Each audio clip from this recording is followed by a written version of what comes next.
ஆரோக்கியமும் அறுசுவையும் சங்கமிக்கும் மாபெரும் FMCG Expo and Food Bazaar 2025 நாள் டிசம்பர் 26, 27 மற்றும் 28 தேதிகளில். இடம் சென்னை ட்ரேட் சென்டர், நந்தம்பாக்கம். அனைவரும் வருக, அனுமதி இலவசம்.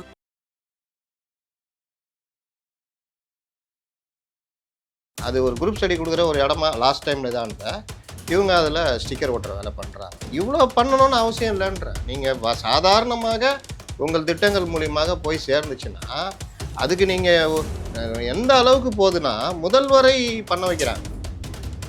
SIRக்கு எதிருங்க என்னன்னு சொல்லிட்டு எதிர்க்கிற வேலையை பண்ணுங்க. அதில் ஒன்றுமே இல்லைன்னு தெரிஞ்சு போச்சு. அதில் முதல்வரை வச்சு படிவத்தை காமிச்சு இதை பார்த்தாலே எனக்கு பயமாக இருக்குது, தலை சுற்றுது, ஃபீல் பண்ணுறதுக்குன்ற அளவுக்கு வீடியோ எடுக்கிறாங்க.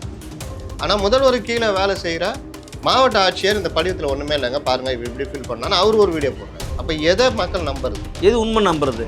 நடைமுறை தான். தூய்மை பணியாளர்கள் 3 வேளை உணவு போடுறோம், அதெல்லாம் பண்ணுறேன். ஆனால் உண்மையிலே 1200 சொல்கிற தூய்மை பணியாளர்கள் இன்னைக்கு காலையில் வரைக்கும் போகிறாங்க. அவர்கள் வெல்லும் பெண்களில் வரமாட்டாங்களா? அவர்கள் உங்களுடைய சமூக நீதியில் இல்லையா? சமூக நீதினா என்ன? ஏன் நடத்தணும்? டிரைவர் கைது பண்ணிட்டாரு சிவசங்கர். ஏங்க இது பாருங்களேன், இது எவ்வளோ பெரிய கேவலமான விஷயம். நம்ம ஊடகங்கள் எந்த அளவுக்கு இன்மெச்சூரிட்டியாக இருக்காங்கன்றது நான் இதில் பார்த்தேங்க. ஒரு ஆக்சிடென்ட்டு வந்து மோட்டார் வெஹிக்கிள் ஆக்டில் தாங்க வரும், கொலை குற்றம் இல்லைங்க. இன்னொன்று அந்த விபத்து பார்த்தீங்கன்னா டிரைவருடைய வண்டி ஓட்டணும் ஃப்ரண்ட் டயர் வெடிக்குது. நானாக இருந்தால், நான் அந்த இடத்துல ரிப்போர்ட்டராக இருந்தால், சார் எந்த தரவுகள் அடிப்படையில் சொல்கிறேன், எந்தெந்த மாவட்டங்களில் எத்தனை லட்சம் பூர்வகுடிகள் நீக்கப்பட்டிருக்காங்க சார், நீங்கள் விடுதலை சிறுத்தைகள் சார்பாக மீண்டும் அவர்களை உள்ளே கொண்டு வரதுக்கு என்ன முயற்சி எடுக்கணும்? இந்த 3 கேள்வி நான் கேட்பேன். முக்கியமான கேள்வி. யாராவது கேட்டாங்களா? நம்ம ரிப்போர்ட்டருங்க தரம் அவ்வளோதான். அந்த தைரியத்தில் தான் இவங்க வந்து கண்டபடி அடிச்சு விட்றது.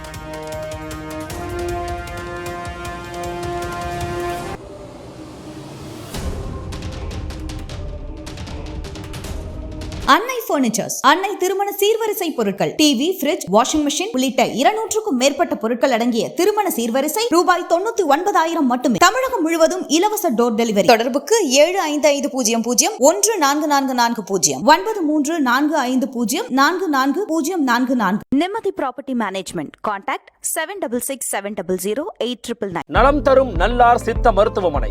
இதய நோய், சர்க்கரை நோய், பக்கவாதம், சிறுநீரக பிரச்சனை, தண்டுவடம் மற்றும் மூட்டு பிரச்சனைகளுக்கு மிகச்சிறந்த மருத்துவமனை. கிருஷ்ணகிரி, சென்னை மற்றும் மதுரை. தொடர்புக்கு 8807666117 மற்றும் 8807666118. ஃபோர்த் ஸ்டேட் தமிழ் நேயர்களுக்கு அருள்மொழிவர்மனின் அன்பார்ந்த வணக்கங்கள். இது உங்கள் ஃபோர்த் ஸ்டேட் தமிழ் வழங்கும் பெருதனும் பெருதுகள் நிகழ்ச்சி. இன்றைக்கு நம்மோடு மீண்டும் இணைகிறார் மூத்த பத்திரிகையாளர் திரு முத்தலீஃப் அவர்கள். வாரங்களோட ஒரு சிறப்பு நேர்காணல். வணக்கம். வணக்கம். எப்படி இருக்கீங்கண்ணா? நல்லா இருக்கேன். அண்மையில் தொடர்ச்சியாக பார்த்துருப்பீங்க, நீங்கள் ஒரு இடதுசாரி பேக்ரவுண்ட்லேருந்து வந்ததுனால நான் கேட்குறேன். செவிலியர்கள், அரசு ஊழியர்கள், ஆசிரியர்கள், தூய்மை பணியாளர்கள் இன்னைக்கு காலையில் இப்படின்னு டிபிஐயில் நேற்று நடந்த சம்பவங்கள்லாம் பார்த்துருப்பீங்க. தொடர்ச்சியான போராட்டங்கள் அப்படிங்கிறது நடக்கிறது. அமைச்சர் மாசு சொல்கிறாங்க, என்ன தேர்தல் நெருக்கடியாக வரும்போது நெருக்கடி கொடுக்க பார்க்குறீங்களா அப்படின்னு கேட்குறாரு. என்னன்னு தேர்தல் வரும்போது அப்படிலாம் ப்ரொட்டஸ்ட் பண்ணி நீங்கள் காரியத்தை சாதிக்க பார்க்குறீங்கன்னு அவர் நினைக்கிறாரு. யார் பக்கம் நியாயம் இருக்குது? ஏன் இவ்வளவு தொடர்ச்சியான போராட்டங்கள், அதுவும் பெண்கள் அதிகம் ஒன்று நிற்கிறாங்க? என்ன காரணம் நினைக்கிறீங்க நீங்கள்? மாசு ஒரு விஷயத்தை ஒத்துக்கிறாருல்ல, சொன்னதை செய்யலை, அதனால் போராட வேண்டிய நிர்பந்தம் இந்த மக்களுக்கு ஏற்பட்டிருக்குன்றதை ஒத்துக்கிறாருல்ல. ரெண்டாவது, இவங்களாம் என்ன பூ பறிச்சிட்டு இருப்பாங்களா? இவங்க எதிர்கட்சியாக இருந்தப்போலாம் எல்லோருக்கும் அவர்களுடைய தேவையை ஒட்டி தான் டிமாண்ட் வைப்பாங்க. சட்டசபை நடக்கிற நேரம், தேர்தல் காலம், இந்த காலத்தில் தான் தங்களுடைய கோரிக்கை வைக்கும்பொழுது இவர்களும் இறங்கி வந்து எதாவது பண்ணுவாங்க. அப்போ இவர் என்ன சொல்கிறாருன்னா, தேர்தல் நேரத்தில் நெருக்கடி கொடுத்து இது பண்ணலான்னு பார்க்குறீங்களா? அப்படி தான் பண்ணுவாங்க. பசி இருக்கிறவனுக்கு அந்த உணவுக்காக என்ன வேணால் கூக்குரல் எழுப்பதற்கு அவங்களுக்கு உரிமை உண்டு. இதுதான் மார்க்சியம் சொல்லுது, எல்லாருமே சொல்கிறாங்க. இவர்களுடைய சமூக நீதியும் அதுதான் சொல்லுது. இவர்கள் சொல்லுகிற சமூக நீதியில் இந்த மாதிரி விஷயங்கள்லாம் வரலை. அதை தாண்டி ரோட் ஷோ, இந்த பாருங்கள், நேற்று ஒரு இது நான் முதல்வன், அந்த அம்மா, நான் அடிக்கடி பதிவு பண்ணுவேன், ஒரு சிவில் சர்வீஸ் படிக்கிறதுன்றது, அவர் வந்து ப்ரிலிம்ஸ்க்காக ஒரு இன்ஸ்டியூட்டில் ஜாயின் பண்ணுவார் பேசிக், சிசாட்டுக்காக வேறு ஒரு இன்ஸ்டியூட்டில் போய், இது கொஷினுக்காக இன்னொரு இன்ஸ்டியூட்டில் போய், அங்கெல்லாம் போய் பணம் கட்டி கொஷின் பேப்பரு மற்ற நிறைய வேற இடத்துல அவர்கள் வந்து இவருடைய ஃபோன் நம்பரு எல்லாத்தையும் ரெஜிஸ்டர் பண்ணுவாங்க. அதுக்கப்புறம் மெயின்ஸு, ப்ரிலிம்ஸ் பாஸ் பண்ணி மெயின்ஸ் வரும்போது மெயின்ஸுக்காக இன்னொரு இன்ஸ்டியூட்டில் சேருவார். ஏன்னா ப்ரிலிம்ஸ் வைங்கன்னா மெயின்ஸ் அவங்க நல்லா பண்ணுவாங்க அப்படின்னு. அது முடிஞ்சு மெயின்ஸ்லேயே பல சப்ஜெக்ட்டுக்கு பல இதில் இது பண்ணுவார். இது இல்லாமல் இன்டர்வியூக்காக சில பேர் இப்போ மனித நேயம்லாம் ஃப்ரீயாகவே பண்ணி தராங்க, கோட்டு சூட் உட்பட அங்கே எல்லாமே பண்ணி கொடுக்குறாங்க. சில இது வந்து மார்க் இன்டர்வியூ நடத்துவாங்க, அங்கே சில இது கலந்துக்குவாங்க. இந்த மாதிரி வந்து ஒருத்தர் சிவில் சர்வீஸ் ஸ்டூடெண்ட்டாக வந்து அவர் ஒரு ஐஏஎஸ்ஸோ ஐபிஎஸ்ஸோ ஐஆர்எஸ்ஸோ வருவதற்கு முன் பல இன்ஸ்டியூட்டில் பண்ணுவார், குரூப் ஸ்டடி பண்ணுவார். அப்படிப்பட்ட ஒரு படிப்பு தான் அந்த படிப்பு. இதில் தான் அண்ணா மேலாண்மை பயிற்சி மையம் இருந்தது, இருக்கு அந்த காலத்துலேருந்து இருக்குது. அதில் வந்து ஒரு எக்ஸாம் வைப்பாங்க, ப்ரிலிம்ஸுக்கு முன்னாடி ப்ரிலிம்ஸ் படிக்கிற ஸ்டூடெண்ட்டுக்கு எக்ஸாம் வைப்பாங்க. அவங்க எழுதி பாஸ் ஆகிட்டு படிச்சுக்கலாம். அங்கே போய் குரூப் ஸ்டடி. ஏமா நீங்கள் படிக்கிறது குரூப் ஸ்டடி ரொம்ப முக்கியம். ஆனால் லைப்ரரி இருக்குல்ல, அங்கேயே அந்த இதெல்லாம் இருக்குது, ஆனால் நீங்கள் போய் படிக்க முடியாது. இந்த மாதிரி இது வந்து ஒவ்வொரு காலகட்டத்தில் இது பண்ணுறது. இந்த அம்மா வந்து நேற்று ஏதோ ஒரு இதில் பாஸ் அந்த கமலிங்கிறவங்க வந்து எஸ்பிஐ கிளர்க் எக்ஸாமில் பாஸ் பண்ணியிருக்காங்கன்னு நினைக்கிறேன். ஒரு சாதாரண விஷயம் தான் அது, குரூப் 2 மாதிரி தான் அது. ஆமாம், அதற்கே முதல்வர் ட்வீட் பண்ணுறார். அப்போ இவர்கள் எந்த அளவுக்கு விளம்பரம் இதில் டெபுட்டி சிஎம்மும் பண்ணுறாரு, நானே வென்றது போல் இருக்கிறதுன்றார். இதுதான் ஐஏஎஸ்க்கும் அதே மாதிரி பண்ணாங்க. எங்கள்கிட்ட படித்தவங்க 56 பேர். என்னன்னா பல இடத்துல படிக்கும்போது உங்கள்கிட்டையும் தொடுறாங்க. இந்த நீங்கள் முடிஞ்சவொன்னே பார்த்தீங்கன்னா எல்லா இன்ஸ்டியூட்டும் அவங்களுடைய குரூப் போட்டால எங்கள் இதில் இருந்து இவர் பாஸ் ஆனார்னு ஒருத்தரே பார்த்தீங்கன்னா 5 இன்ஸ்டியூட்டில் இருப்பார். இல்லை அந்த பாப்பாவே சொல்கிறாங்க, நான் ரேஸில் தாங்க படித்தேன்னு ஓப்பனாகவே சொல்கிறாங்க. அவங்க அது மட்டும் இல்லை, நாங்கள் ப்ரிலிம்ஸ் மெயின்ஸ் எல்லாமே நான் தனியாக ப்ரிப்பேர் பண்ணிவிட்டு இங்கேயும் அப்ளை பண்ணி வச்சுருந்தேன். மெயின்ஸ்லாம் முடிஞ்ச பிறகு தான் இங்கே கூப்பிட்டாங்க போனேன். அப்போ என்னென்னா அது ஒரு குரூப் ஸ்டடி கொடுக்குற ஒரு இடமா லாஸ்ட் டைமில் தான் இருந்தேன். இவங்க அதில் ஸ்டிக்கர் ஓட்டுற வேலை பண்ணுறாங்க. இவ்வளோ பண்ணணும்னு அவசியம் இல்லைன்ற. நீங்கள் சாதாரணமாக உங்கள் திட்டங்கள் மூலியமாக போய் சேர்ந்துச்சுன்னா அதுக்கு நீங்கள் எந்த அளவுக்கு போகுதுன்னா முதல்வரை பண்ண வைக்கிறாங்க. எஸ்ஐஆருக்கு எதிருங்க என்னன்னு சொல்லிட்டு எதிர்க்கிற வேலையை பண்ணுங்க. அதில் ஒன்றுமே இல்லைன்னு தெரிஞ்சு போச்சு. அதில் முதல்வரை வச்சு படிவத்தை காமிச்சு இதை பார்த்தாலே எனக்கு பயமாக இருக்குது, தலை சுற்றுது ஃபீல் பண்ணுறதுக்குன்ற அளவுக்கு வீடியோ எடுக்கிறாங்க. ஆனால் முதல்வர் கீழே வேலை செய்கிற மாவட்ட ஆட்சியர் இந்த படிவத்தில் ஒன்றுமே இல்லைங்க பாருங்கள் இவ இப்படி ஃபீல் பண்ணான்னு அவர் ஒரு வீடியோ போடுறாரு. அப்போ எதை மக்கள் நம்புறது? எது உண்மை நம்புறது? நடைமுறை தான். நீங்கள் நான் எல்லாரும் பார்த்தோம். எஸ்ஐஆர் படிவத்தில் என்ன இருக்குது? இந்த இப்போ விஜய் சொல்கிற மாதிரி 6 கோடி பேருக்கும் ஓட்டு இல்லை, ஃபில் பண்ணி கொடுத்து இனிமேல் தான் அவர்கள் புரியுது. ஏன்னா அவங்களுடைய ரிப்ளிகா தானே உங்களுக்கு கொடுக்குறது உங்கள் படிவம் தான் கொடுக்குறாங்க. அருள்மொழிவர்மன், எபிக் நம்பர், வாக்குச்சாவடி எல்லாம் போட்டு உங்கள் ஃபோட்டோ வச்ச படிவம் 2 படிவம் உங்கள் இதை வாங்கி ஸ்கேன் பண்ணி பார்த்து தான் அவனே தேடி கண்டுபிடிக்கிறான். உங்கள்கிட்ட சைன் வாங்குறான், ஃபோன் நம்பர் வாங்குறான், அப்புறம் இந்த படிவத்தை கொடுக்குறான், அவனே சைன் பண்ணி கொடுக்குறான் பிஎல்ஓ. அதுக்கப்புறம் நீங்கள் ஃபில் பண்ணி பிஎல்ஓட்ட கொடுக்க மறந்தாலும் உங்களை தேடி ஃபோன் பண்ணி சார் அங்கே கொண்டு வந்து கொடுத்துருங்க சார்ன்றான். இல்லாட்டி சிலர் வீட்டில் வந்து வாங்கி போனாங்க. எனக்குலாம் வீட்டில் வந்து வாங்கி போயிட்டாங்க. நான் போகிறதுக்கு லேட் ஆகிடுச்சு, வீட்டில் வந்து வாங்கி போயிட்டாங்க. இப்படி தான் நடந்தது. இப்போ இந்த மாதிரி விஷயங்களை இவர்கள் பெரிதாக உருட்டுறது, அதுக்கான ஒரு இதை தேடுறதுன்றப்போ நீங்கள் தூய்மை பணியாளர்கள் 3 வேளை உணவு போடுறோம் அதெல்லாம் பண்ணுறேன்றீங்க. ஆனால் உண்மையிலே 1200 சில்லற தூய்மை பணியாளர்கள் இன்னைக்கு காலையில் வரைக்கும் போராடிட்டு இருக்காங்க. அவர்கள் வெல்லும் பெண்களில் வரமாட்டாங்களா? அவர்கள் உங்களுடைய சமூக நீதியில் இல்லையா? சமூக நீதினா என்ன? ஒடுக்கப்பட்ட மக்கள், இடைநிலை ஜாதியினர் மேலே கொண்டு வரணும், அவங்களுக்கான வேலை வாய்ப்பு, அவங்களுக்கான இது. ராம்கேவை கொண்டு வரதா சமூக நீதி? அப்போ அந்த நிறுவனத்துக்காக நான் வந்து இவங்கள கூட கண்டுக்கவே மாட்டேன் அப்படின்றது என்ன வகை தர்மம்? என்ன வகையான நியாயம்? யாருக்கான அரசு? நீங்கள் அப்பான்றீங்க. அப்பானா உங்களுக்கு என்ன அர்த்தத்தில் சொல்கிறீங்க? எல்லாருக்கும் சமமானவர் தானே அப்பா.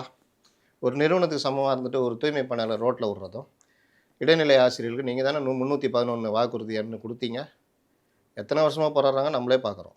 அந்த இதில் டிபி ஆஃபீஸில் உட்காந்து நாள் கணக்கில் பண்ணாங்க. அதுக்கப்புறம் அங்கே இனி போராடக்கூடாதுன்னு தடை விதிச்சிங்க. ஆனால் நீங்கள் உங்கள் எதிர்கட்சியாக இருக்கிறப்ப அந்த மாதிரி போராடினா அங்கே போய் கூட உட்காந்துக்குவீங்க. இப்போ ஆட்சியில் இருக்கும்போது ஒரு பார்வை, ஆட்சியில் இல்லாத பொழுது ஒரு பார்வை. இது எல்லாம் எப்படி சரியாக இருக்கும்? இன்றைக்கி செவிலியர்கள் தேவதைகள்னு சொன்னீங்க, வெள்ளுடை தேவதைகள்னு சொன்னீங்க. அப்போ அந்த வார்த்தைகள் உணர்ந்து சொன்னீங்களா இல்லை ஏமாத்துறதுக்கு சொன்னீங்களா? இதுதான் கேள்வி. இன்றைக்கி மருத்துவத்துறை சாராத ஒரு மருத்துவத்துறை அமைச்சர், போக்குவரத்து பற்றி தெரியாத ஒரு ஜூனியரு போக்குவரத்துறை அமைச்சர், கல்வி பற்றி தெரியாத ஒருத்தர் கல்வித்துறை அமைச்சர். இந்த மாதிரி பலரும் ஜூனியர் சீனியர்ன்ற இதுவும் இல்லாமல் ஜூனியர்ஸை போட்டு, ரெண்டாவது இப்போ இவர் இருக்கார் மருத்துவத்துறை அமைச்சர், அவர்கிட்ட ஒரு டாக்டரோ டீனோ ஏதோ ஒன்று சார் இது இப்படி தான் சார் அப்படி தான் சார்னா அவருக்கு என்ன தெரியும்? விஜயபாஸ்கர் இருக்கிற வரைக்கும் அவர் டெக்னிக்கலாக பேசுவார், அந்த மருத்துவ வார்த்தைகள்லாம் பயன்படுத்தி இது பண்ணுவார். ஒரு அலாவலாகிற விஷயங்கள் ஈஸியாக இருக்கும். நம்ம அது கடுமையான விமர்சனத்துக்கான விஜயபாஸ்கருடைய காலமே இப்போ பொற்காலன்ற மாதிரி இருக்குது. பரவாயில்லப்பா, அவரை இவர் நல்லவராகிட்டார். கொரோனாவில் அவங்களுடைய ஒர்க்கெலாம் வேறு லெவலு. உண்மை. அப்போ பேரிடர் 4 பேரிடரை சந்தித்த கவர்மெண்ட்டு அந்த 4 வருஷத்தில் 4 பேரிடர். நீங்கள் ஒரு பேரிடர் கூட சந்திக்கல. சந்திச்சிருந்தா கொரோனாலாம் அந்த காலத்தில் வந்திருந்தா என்னமோன்ற மாதிரி தான் இருக்குது, பக்குன்னு இருக்குது. இவர்கள் அந்த கடைசி காலகட்டத்தில் அந்த தடுப்பூசி காலகட்டத்தில் தான் இவங்க வந்தாங்க. அதிலே ஏகப்பட்ட பிரச்சனைகள் அந்த இதெல்லாம் வந்தது. அப்போ நீங்கள் அடுத்து மருத்துவத்துறையில் நாங்கள் இது பண்ணுறோம் அது பண்ணுறோம், இருக்கிற சிஸ்டமை இம்ப்ரூவ் பண்ணுற வேலை தான் பார்ப்பாங்க. இருக்கிற சிஸ்டத்தில் ஆல்ட்ரு பண்ணிக்கிட்டு அதுக்கு பேர் மாற்றுற வேலை. நீங்கள் பாருங்கள், எல்லா திட்டங்களுக்கும் பேர் வைக்கிறது மட்டும்தான் இவருடைய ஒர்க்கு அன்னையிலேருந்து இன்னை வரைக்கும். அப்புறம் நீங்கள் என்ன கவர்மெண்ட்டுன்றது நம்ம ஏற்றுக்கிற முடியும்? மக்கள் தானாக உங்களை இல்லை, ஒரு அரசால் என்ன முடியுமோ அதை பண்ணுறாங்க. ஏங்க கொடுத்த நிறைவேற்றணுமாங்க, இவ்வளோ பண்ணிருக்கிறவங்க இதை மட்டும் 8000 பேர் நிரந்தரப்படுத்தணும்னு கேட்குறீங்க. ஆனால் 1000 பேரை பண்ணுறன்றது ஒரு நல்ல முடிவு தானே. அது ஏன் நீங்கள் சொன்னால் 100 செஞ்சுருவாரா? கலைஞர் செஞ்சுருக்கிறாரா? ஜெயலலிதா அம்மா செஞ்சுருக்கிறாங்களா? எடப்பாடி செஞ்சுருக்கிறாங்களா? கொடுத்துறத நிறைவேற்றணும்னா அப்போ நிறைவேற்றுறதை கொடுங்க, நிறைவேற்றுறதை சொல்லுங்கள். அப்போ ஏமாத்துனீங்க தானே அர்த்தம். 535 தேர்தல் வாக்குறுதியில் அன்றைக்கெலாம் நீங்களும் இருந்தீங்க, நானும் இருந்தேன். நம்மலாம் கூட சொல்லியிருக்கோம். பலரையும் இவங்க தேடி தேடி போய் கேட்டாங்க. நீங்கள் இவர் கூட நம்ம பிரின்ஸ் கஜேந்திர பாபு கூட பேட்டி எடுத்தீங்க. அவரெல்லாம் அந்த குழுவாகவே ஐக்கியமாயிட்டார். அவ்வளோ விஷயங்கள் அவர் சொன்னார். ஏன்னா அவர் கல்வித்துறையில் ஒரு எக்ஸ்பர்ட்டு. இதேமாதிரி மருத்துவத்துறை, சுகாதாரத்துறையில் இருக்கிறவங்க, சமூக நலத்துறை, மக்கள் சார்ந்த திட்டங்கள், போக்குவரத்துறை, எல்லாருமே அவர்களுடைய ஐடியாக்களை இதெல்லாம் கொடுத்தாங்க. அப்போ கொடுத்தவர்களில் கொஞ்சம் பேர் இப்போ எதிரியாக நிற்கிறாங்க.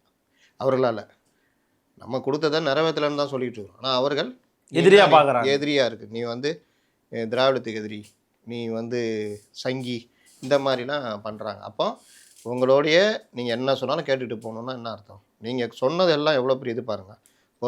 உலக பொருளாதார நிபுணர்லாம் கூட்டு வந்தார். அவர்களுடைய ஒவ்வொரு மணி நேரமும் லட்சக்கணக்கான டாலர் சம்மந்தப்பட்டு வந்தவங்க. அவங்கள முதலமைச்சரை சந்திக்க வைக்கிறார் பிடிஆர். நம்ம நினச்சோம், இது என்னையா இது வரைக்கும் இல்லாதது, எந்த கவர்மெண்ட்லையும் இல்லாதது, இந்த அளவுக்கு இவங்க டெவலப்பாக போகிறாங்களே. ஜெயரஞ்சன் அப்படி பேசினார் போன கவர்மெண்ட்டில். அவரெல்லாம் கொண்டு போய் போட்டாங்க. ஆக்கா இது வேற லெவலியா, எங்கேயோ போயிடுச்சு. ரகுராமராஜன் கமிட்டி போட்டாங்க. அதை தான் சொல்கிறேன். ரகுராமராஜன் இல்லை, உலக அளவுலேருந்து போட்டாங்க, எல்லாம் போட்டாங்க. அப்புறம் திருப்புகழ் கமிட்டியை கூப்பிட்டு திருப்புகழ் ஐஏஎஸ் எக்ஸ்ஐஏஎஸ் கூப்பிட்டு தமிழ்நாடு சென்னையுடைய இன்ஃப்ராஸ்ட்ரக்சருக்கான ஒரு குழு அமைச்சு வரைபடம்லாம், விளக்க அறிக்கை, அந்த திட்ட அறிக்கை எல்லாம் வாங்கினாங்க. நமக்கு அந்த வருஷம் அவர் சொன்னார், இந்த வருஷம் தான் நான் வந்திருக்கேன், வெள்ளம் வந்திருக்கு, ஒரு வருஷம் விடுங்க, இவங்களுடைய நிர்வாக சீர்கேட்டெலாம் சரி பண்ணுறது எனக்கு டைம் கொடுங்கன்னாரு. ஆகா என்னையா வேறு லெவல்னு பார்த்தா இந்த ராஜா கதை சொல்லுவாங்க. ஒரு மூட்டை நெல் கொடுத்து ஒரு மூட்டை அரிசி கேட்பாராம் ராஜா. ஒரு மூட்டை நெல்லுக்கு அரை மூட்டை அரிசி தான் வரும். அந்த ஜனங்க மீதி அரை மூட்டை நெல் சொந்த அரிசி எடுத்து போட்டு கொடுப்பாங்களாம். அவ்வளோ தூற்றுவாருலாம். ராஜாவா இவன் இந்த மாதிரி அநியாயம் பண்ணுறானு. சாகும் போது ராஜாவுக்கு பயம் வந்துடுமா. பையனை கூப்பிட்டு, மகனே இந்த நான் பண்ண வேலைக்குலாம் நரகம்தான், நீ என்னை நல்லவனாக்கு, இந்த ஜனங்க என்னை நல்லவன்னு சொல்லணும், சொன்னால் நான் டைரெக்டாக அங்கேருந்து சொர்க்கத்துக்கு ட்ரான்ஸ்ஃபர் வாங்கிட்டு போயிடுவேன், அவ்வளோதானே, நிம்மதியாக சாவு அப்படின்ட்டு இவன் என்ன பண்ணுவான், 2 மூட்டை ஒரு மூட்டை இது உமி கொடுத்து ஒரு மூட்டை அரிசி கேட்பான். ஜனங்க என்ன சொல்லிட்டாங்க, அவ்வளோ நல்ல மனுஷன் அவர், மனுஷன் இருக்கிற வரைக்கும் தொல்லையே கொடுக்கலையா, ஒரு மூட்டை நெல் கொடுத்து ஒரு மூட்டை அரிசி கேட்டார், ஏதோ நம்மளால முடிஞ்சது. ஆனால் இவங்க பண்ணுற அநியாயம் இருக்குது, உமியை கொடுத்து அரிசி கேட்குறான். அப்போ அவர் நல்லவர் ஆகிட்டாங்களா? அந்த மாதிரி கதை. இப்போ எவ்வளோ தேவையில்ல. விஜயபாஸ்கர்லாம் உண்மையிலேயே இப்படி ஆயிடுச்சு. அப்போ இவர்கள் அந்த பேரிடர் இந்த மாதிரி விஷயங்களில் இவருடைய செயல்பாடுகளை பார்த்தோம், பொருளாதார விஷயங்களில் பார்த்தோம், முதலீட்டுகளை ஈர்க்கிற விஷயத்தில் பார்த்தோம். நீங்கள் கேட்டீங்க ஏன் அவங்கெல்லாம் செஞ்சிட்டாங்களா, அவங்களாம் பண்ணிட்டாங்களான்னு. இன்றைக்கும் அவர்கள் செய்த பல விஷயங்கள் இன்றைக்கி ஐகானிக்காக இருக்குது திட்டங்கள். இப்போ கலைஞர்னா சமத்துவபுரம், அவர் செஞ்ச பல விஷயங்கள், பட்டியலின மக்களுக்காக, பிற்படுத்தப்பட்ட மக்களுக்காக அவர் பண்ணது, முதல்நிலை பட்டாதாரிக்காக பண்ணது, இந்த மாதிரி பல விஷயங்கள் நம்ம பேசுகிற அளவுக்கு இருக்குது. அவர் பீரியடில் இந்த அளவுக்குலாம் போக்குவரத்து எல்லாம் சீரழிஞ்சதெல்லாம் கிடையாது. என்ன சீரழிஞ்சு போச்சு? ஒரு ஆக்சிடென்ட்டை மையமாக வச்சு சீரழிஞ்சுன்னு சொல்லணுமா? ஒரு ஆக்சிடென்ட் யார் சொன்னா? ஒரே நாளில் 7 ஆக்சிடென்ட் நடக்குது. இன்னொன்று போக்குவரத்துறை ஆக்சிடென்ட்டை வச்சு சொல்லலை, போக்குவரத்து ஊழியர்களுடைய சம்பவத்தை பற்றி சொல்கிறீங்களா? ஒரு டயர் வெடிஞ்சு 9 பேர் இறந்து போனதை வச்சு சொல்கிறீங்களா? ஒரு டயர் வெடிச்சு 9 பேர் இறந்ததை பற்றி உண்மையிலே ஆய்வு நடத்தணும். ஏன் நடத்தணும்? டிரைவர் கைது பண்ணிட்டாரு சிவசங்கர். ஏங்க இது பாருங்களேன், இது எவ்வளோ பெரிய கேவலமான விஷயங்க. நம்ம ஊடகங்கள் எந்த அளவுக்கு இன்மெச்சூரிட்டியாக இருக்காங்கன்றது நான் இதில் பார்த்தேங்க. ஒரு ஆக்சிடென்ட்டுனா ஆக்சிடென்ட்டு மோட்டார் வெஹிக்கிள் ஆக்டில் தாங்க வரும், அது கொலை குற்றம் இல்லைங்க. இன்னொன்று அந்த விபத்து பார்த்தீங்கன்னா டிரைவருடைய வண்டி ஓட்டணும் ஃப்ரண்ட் டயர் வெடிக்குது. அது டிரைவர் மட்டுமா பொறுப்பாக முடியும்? அவர் கண்ட்ரோல் பண்ணி பார்க்குறாரு. லாஸ்ட்டில் கொண்டு போய் பஸ்ஸை கவுக்கல. ஏதோ பண்ணுறாரு. எதிரில் போய் 2 வண்டி மேலே இடிக்குது. அவரெல்லாம் ஒன்றும் பண்ணவே முடியாது. அவர் பேர் என்னது? ரவிசங்கரா? சிவசங்கர். சிவசங்கரே வந்து வண்டி ஓட்டினா கூட ஒன்றும் பண்ண முடியாது. அப்போ இது விபத்து. விபத்துக்கு 304A போடுவாங்க. ஏன்னா 9 பேர் செத்துருக்காங்க. நெக்லிஜென்ஸ் டிரைவிங், ரேஷ் டிரைவிங்லாம் அந்த செக்ஷனில் இருக்குது. ஆனால் அது எல்லாத்துக்கும் போடுவாங்க. பில்டிங் மேலே ஒருத்தன் உளுந்து செத்துட்டா கூட அந்த என்ஜினியர் மேலே 304A போடுவாங்க. ஓகே. கவனக்குறைவாக இருந்து உயிரிழப்பு ஏற்பட காரணமாக இருத்தல். கொலை குற்றம் இல்லை, அது கொலை குற்றம் கிடையாது. மோட்டார் வெஹிக்கிள் ஆக்டில் வரும். Okay okay okay. அதுக்கு ஃபார்மல் அரெஸ்ட், அவ்வளோதான். இதே ஒருத்தன் வேணும்னே கொண்டு போய் இடின்னு எல்லாரையும் காரை வச்சு இடிச்சு கொள்றான் வச்சுங்க, அது கொலை குற்றம். 302 அது. ஓகே. இது ஆக்சிடென்ட், மோட்டார் வெஹிக்கிள் ஆக்டில் வரும். ஏங்க அந்த டிரைவர் ஃபோட்டோவை தூக்கி எல்லா ஊடகம் போடுறீங்களே, என்னங்க நியாயம்? எப்படிங்க சரியா இருக்கும்? ஏதாவது பார்க்குறவங்களா அவன் தான் கொலகார பையன்ற மாதிரி பார்க்குறாங்க. அவன் குடும்பம் இருக்குது, அவன் வீட்டில் இது இருக்குது. இது வரைக்கும் எங்கேயுமே நான் ஊடகத்தில் பார்த்ததே கிடையாதுங்க. இவனுங்கெல்லாம் என்னங்க இருக்கானுங்க? இவங்கெல்லாம் என்னங்க எடிட்டருங்க?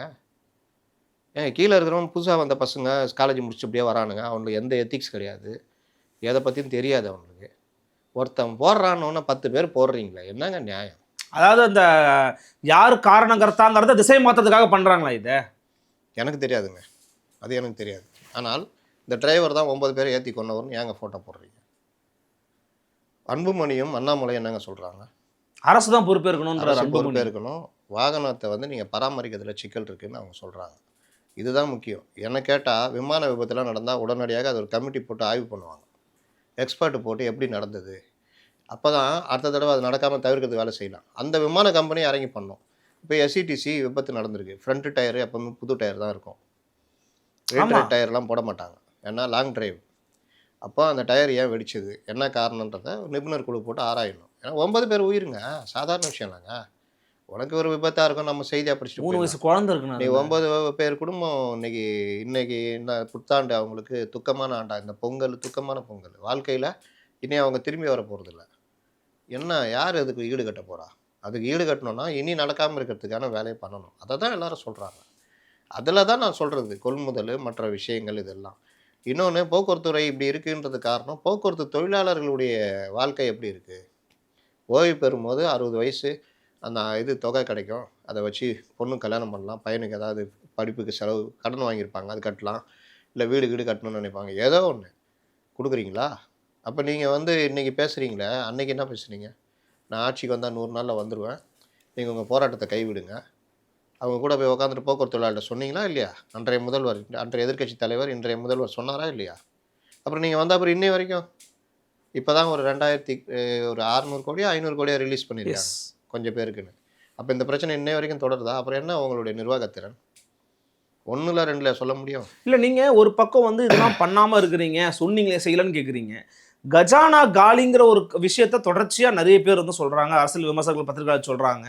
ஆனால் ஒரு பக்கம் பாருங்கள், பெண்களுக்கான உரிமை தொகை, புதுமை பெண் திட்டம், 10 லட்சம் லேப்டாப்பு, இலவச பேருந்து, காலை சிற்றுண்டின்ற அந்த விஷயங்களை தடையில்லாமல் கொடுக்குறாங்களே. இப்போ 17 லட்சம் பேருக்கு பூசா கொடுத்துருக்குறாங்க. என்னது 1000 ரூபாய் உரிமை தொகை கொடுத்துருக்குறாங்க. அப்போ அதில் பெண்களை கவர்றாங்க, இங்கே பெண்கள் போராடுறாங்கன்றீங்களா? ரெண்டுமே முரணாக இருக்குது எனக்கு.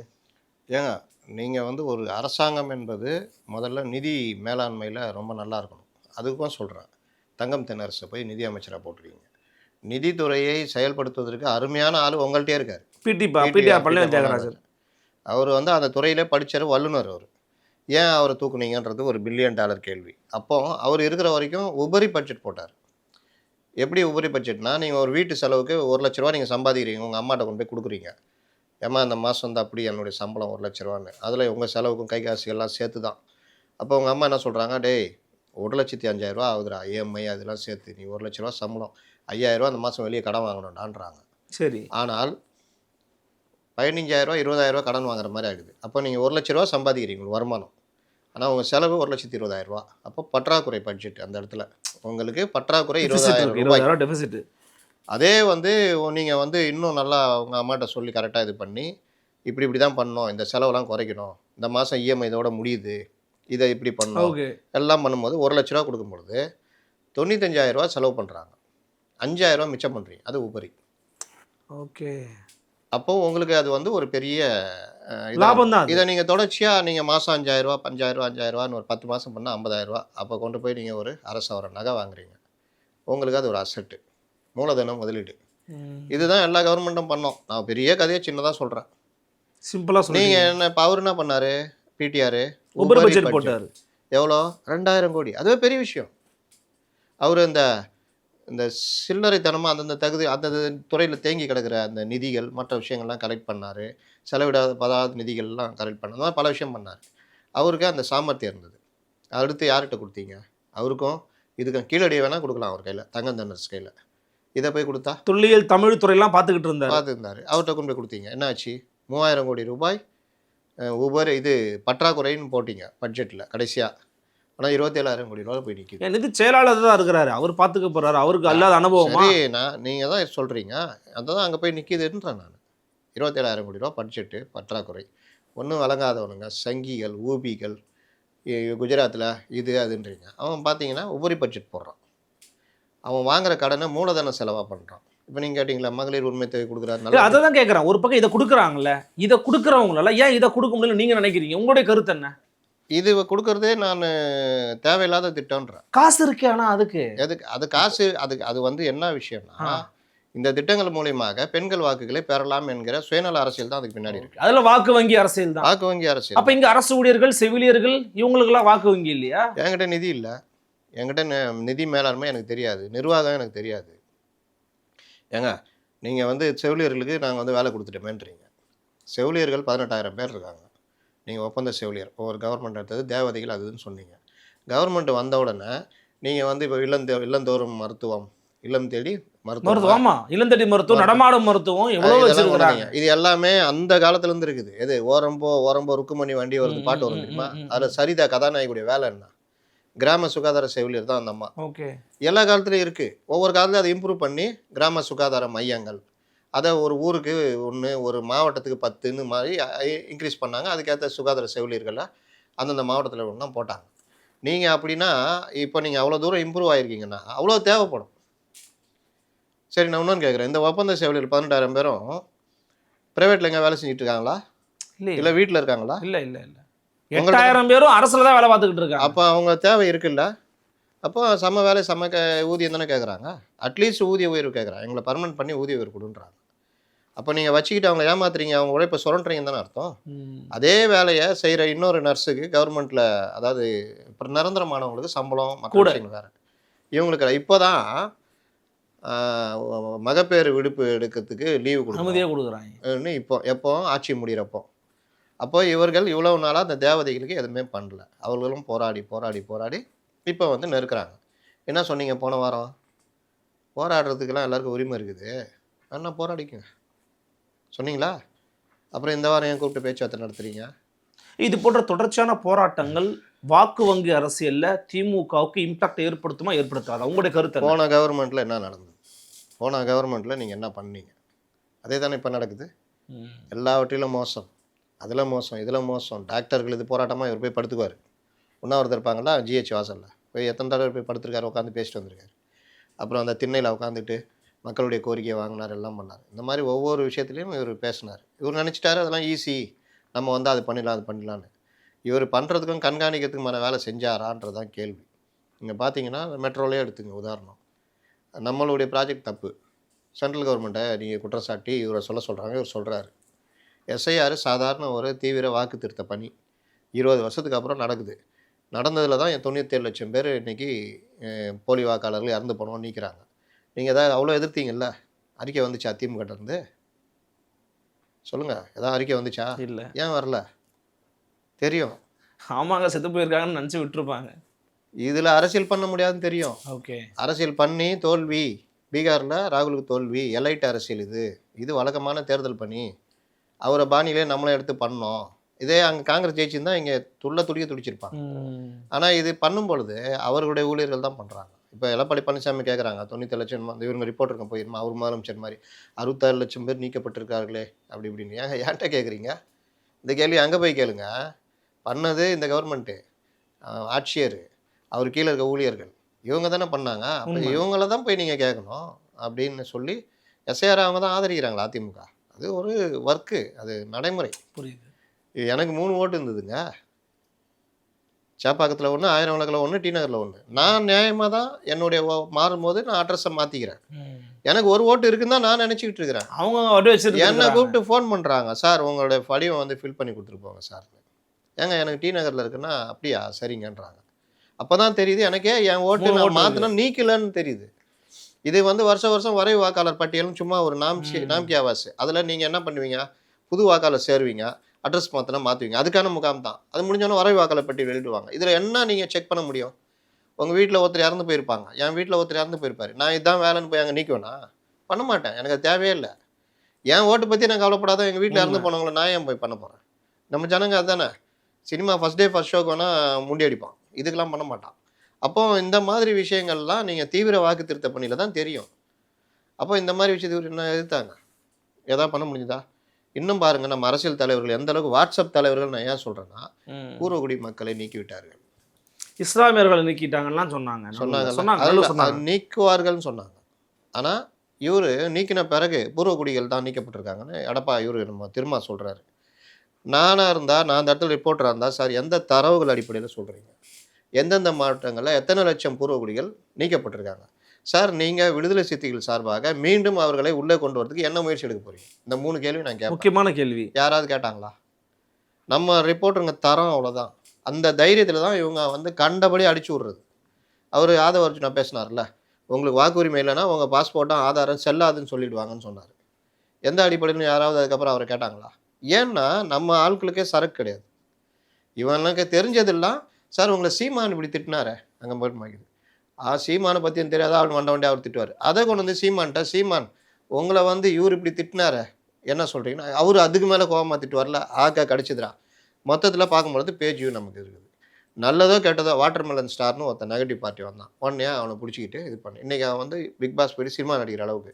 இதுதான் இன்றைக்கி பேஜ் வியூவை சுற்றியே உலகம் போகிறது. விஜயை பற்றி பேசுனா நல்லா போகுது. நான் ஒன்று சொல்கிறேங்க, திமுக ஆதரவு ஊடகங்கள், சார்பு ஊடகங்கள், அவர்கள் அடைகிற ஆதாயங்கள் ப்ளஸ் அந்த மாதிரி பத்திரிகையாளர்கள் ஒரு பெரிய செட்டு, மூத்த பத்திரிகையாளர்கள் பலரும் வந்து இன்றைக்கி எப்படி பண்ணுறாங்கன்னு தெரியுது. இன்னொரு பக்கம் கண்ணுக்கு தெரியாமல் ஜான் ஆரோக்கியசாமி இந்த டீமு விஜய் ஆதரவு விஷயங்களை பேச வைக்கிறது. இன்னும் ஒரு படி மேலே போய் நம்ம ஆட்களே விஜய்க்கு ஆதரவாக பேசும்பொழுது 40,000 50,000 ஆகா இப்படி பேசுனா வருதா, அதுக்குள்ளேயே போ. அவன் வந்து என்னென்னா அவனுக்கு வேறு வேலையே இல்லை, அவன் இதில் தான் இருக்கான் ஃபுல்லாக. வந்து பார்க்குறான். கொஞ்ச நாளில் அருள்மொழிவர்மனை பிடிச்சி போகுது. அருள்மொழிவர்மன் ஐயோ எப்போ பேசினாலும் விஜய்க்கு ஆதரவாக பேசுகிறாருப்பா, மற்றவங்களை வெளுத்து தர்ற அவர் தான் நம்ம பார்க்கணும் அப்படின்னு. அருள்மொழிவர்மன் வந்து முத்தலிஃப்ட்டை பேட்டி எடுத்தோன்னு, அருள்மொழிவர்மன் உங்களுக்கு அவ்வளோதான், இவர்கிட்டலாம் போய் எடுக்கிறீங்க, இவரெல்லாம் வந்து தகுதியே இல்லாத ஆள், இப்படி பண்ணிங்கன்னா நான் அன்சப்ஸ்கிரைப் பண்ணிடுவேன். இந்த மாதிரி கீழே மிரட்டல்கள். இது என்னன்னா, இது ஒரு வகையாக எனக்கு தெரிஞ்சு ஒரு முக்கியமான ஊடகம் தான் முதல்ல மாறுது. நான் அவர்களை கூப்பிட்டு வார்ன் பண்ணுறேன், இப்படி போகாதீங்க, இல்லை எங்கள் மார்க்கெட்டிங் டீம் சொல்கிறாங்க, அவங்க வந்து அப்படியே போகிறாங்க. இப்போ இந்த மாதிரி ஊடகங்களும் இந்த மாதிரி விஷயங்கள்லாம் கவனம் செலுத்துகிறாங்க. தூய்மை பணியாளர்கள் விவகாரம் பேசுனா பேஜ் வியூ போக மாட்டேங்குது. உங்களை மாதிரி சில பேர் மட்டும்தான் அந்த மாதிரி விஷயங்கள்கிட்ட போகிறீங்க, மற்றவங்க வந்துலாம் பேசுனா போக மாட்டேங்குது. அப்போ பேசுகிறவர்களும் இதில் வந்து கவனம் செலுத்த மாட்டேங்கிறாங்க.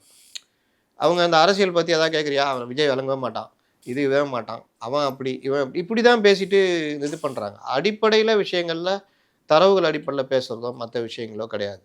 இன்னொன்று, ஊரே ஒரு பக்கம் ஓடும்போது அன்றைக்கி நம்மளும் அப்படியே ஓடிடலாம், இந்த சைடு ஓடக்கூடாது, ஓடினா நம்மளை ஒதுக்கி வச்சுருவாங்க. அப்படிலாம் இருக்கக்கூடாதுங்க பத்திரிகையாளர் மற்ற இதுவும். அதனால தான் சொல்கிறேன், இந்த கவர்மெண்ட்டு என்ன பிரச்சனைனா, சொன்னதை தான் செய்வோம், சொல்லாததையும் செய்வோம்னு சொல்கிறாங்கல்ல. சொல்லாததுன்னா இதுதான் என்னென்னா, நம்மளை வச்சு செய்கிற வேலையை பண்ணாங்க. உரிமை தொகை நீங்கள் கேட்குறீங்க, உரிமை தொகை 1000 ரூபாய், மாதத்துக்கு 1200 கோடி ரூபாய், வருடத்திற்கு 14,000 சில்லற கோடி. இப்போ கொஞ்சம் கூடி இருக்கும்.